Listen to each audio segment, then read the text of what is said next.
Sa gitna ng dalawang pamilyang naglalaban, sinilang ang pag-ibig na ipinagbabawal. Isang tadhanang magtagpo.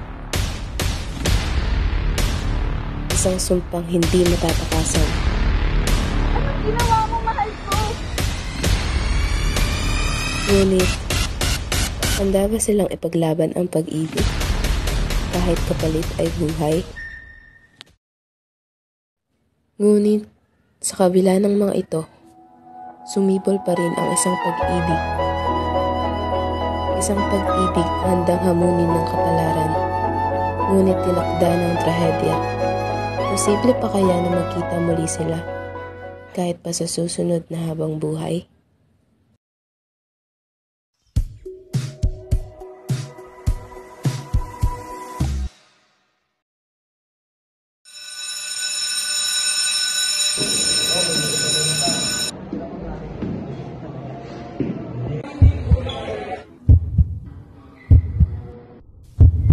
Minsan iniisip ko, totoo ba na may taong nagmamahalan na hanggang sa kamatayan?